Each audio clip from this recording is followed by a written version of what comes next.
Hey guys, it's been a while. New episode of the Masterclass, and in fact, this is episode 1 of a mini series we're gonna be doing on the channel right now, which is gonna talk about melee weapons in combat. And we are starting this series with spears.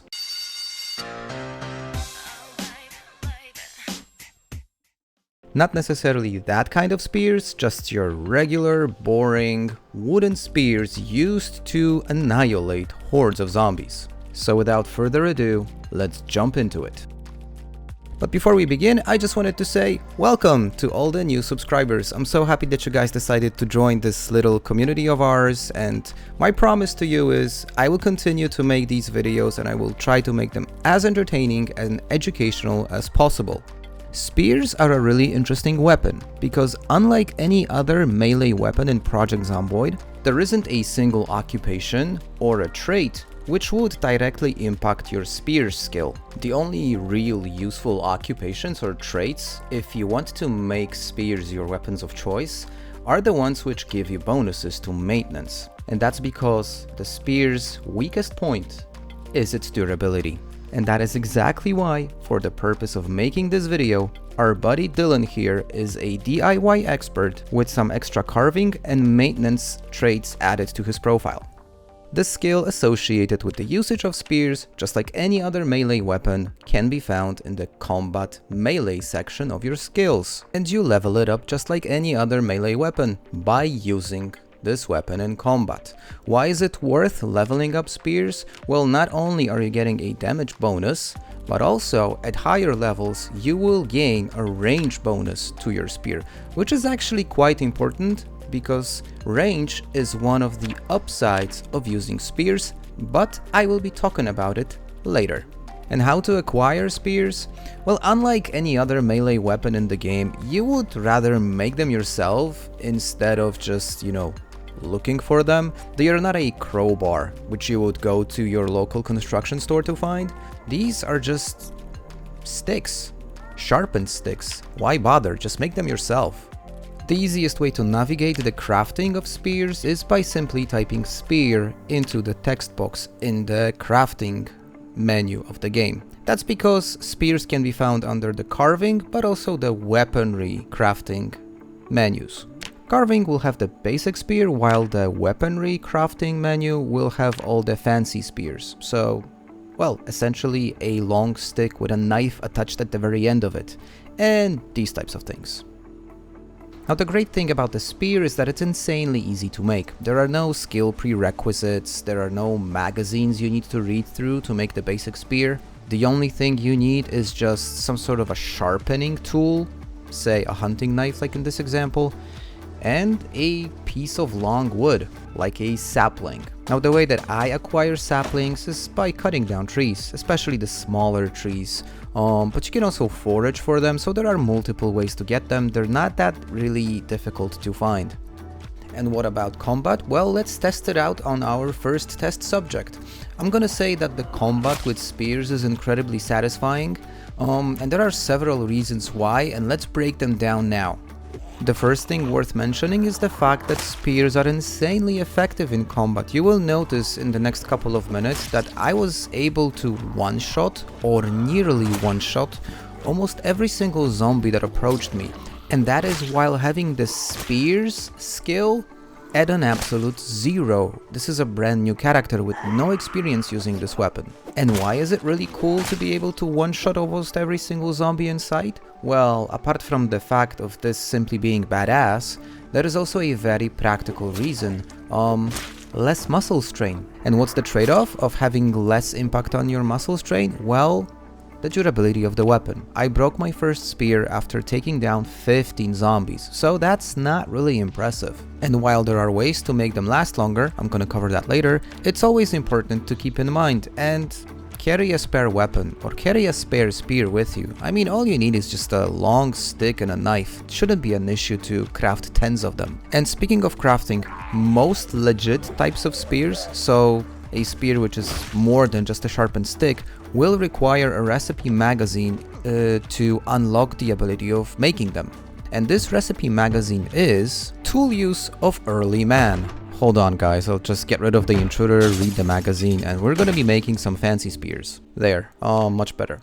So once you read the magazine, you will unlock the ability of adding spearheads to long sticks. And there are a lot of things that can serve as a spearhead. It could be a knife, it could be a legit spearhead which you can make in your own forge. But first you have to master blacksmithing, and that's not an easy skill to manage, so go check out this video where I explain the metalworking skill in detail. But it could also be scissors, even a spoon, or even a sharpened flint. So there are tons of different options, and they would vary in terms of the damage they deal, the critical chance, stuff like that. So if you're really into it, you can check out this webpage on the PZ Wikipedia.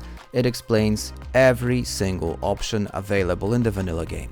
I'm going to be making a spear with the steak knife as the spearhead. You need maintenance level 1 to be able to do that. Reaching maintenance level 1 is really easy. Shouldn't be a problem for any of you guys. And we're going to head out to Riverside, and I'm going to show you some cool features that only the spears have, which make them a truly unique weapon actually. So let's go. The first thing, the spear is the only weapon that lets you kill zombies through the fence. There isn't a single other melee weapon that would allow you to do that. And if there is, guys, correct me if I'm wrong, but this is just such an insane trait of this spear. You can lure particular zombies into areas and then use the spear to your advantage, killing many through the fence, being completely safe. And believe it or not, this is actually not common knowledge. I found out about it only recently, so if you found out about this from my video, let me know. I would love to hear from you. The other cool feature of spears, you can charge at the enemy with the spear. Yes, you heard that right, charge. For once, you can feel like those riders of Rohan, only you wouldn't have a horse, but maybe someday we'll get them. And how to do that? Well, you essentially need to have your spear equipped, and you need to sprint towards the enemy. Not run, sprint. Keep that in mind, because running is shift by default and sprinting is alt by default. You don't want to run into a group of zombies with your spears while holding shift, because you will likely die. You have to remember about that, and also keep in mind that sprinting tires out your character insanely fast, so it's a cool feature, but not to be over abused. You don't want to put yourself in a tough spot. Still, I find it incredibly entertaining. I promised earlier in the video that we're going to talk about making your spears last longer, and we're going to do that. But before we're going to do that, let's address a misconception. Neither your carving skill or your maintenance skill will have any impact on the base durability of your spears. Just look at this example. I'm making two exactly the same spears with only one difference. One is made at lower skill points. The other one is going to be made at a higher skill point level for the character. And these things are absolutely the same. They have exactly the same base durability. Now, what is important, however, is how your maintenance skill will impact the durability of your weapon. Long story short, the higher the maintenance, the lower the chance the weapon will incur any damage while being used. Now again, I've made a breakdown on the maintenance skill in a separate video. I think specifically for spears, this is an incredibly important skill. So go check it out if you're looking for a more in-depth overview of the maintenance skill. And also, let me just say, the comments section under that video is just pure knowledge, and it's definitely worth reading through them. Now, what's gonna make you incredibly deadly with spears is obviously if you reach higher levels of spear proficiency. As mentioned before, you're gonna get both the damage and the range bonuses at skill levels 3, 7, and then 8. So it's a pretty long way to go, but it's definitely worth it. Now let's see how this thing performs with a skill level of 8. As you can see, it's ridiculously effective, and what's worth noting, which I didn't mention earlier, is that the spear damage is not affected by your strength.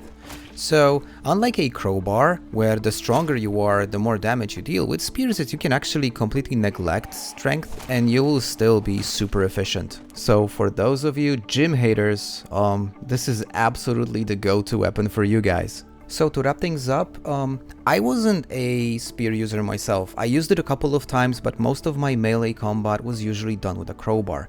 I was really surprised at how deadly I was with spears. Granted, the durability is a problem, but if you find ways to overcome that by either leveling up your maintenance or just carrying spare spears with you, I mean, this thing is just incredibly good, and you will definitely see me using spears more, especially in my live streams. Those of you who follow me there, we're using spears now. Guns and spears. I am a fan, absolutely.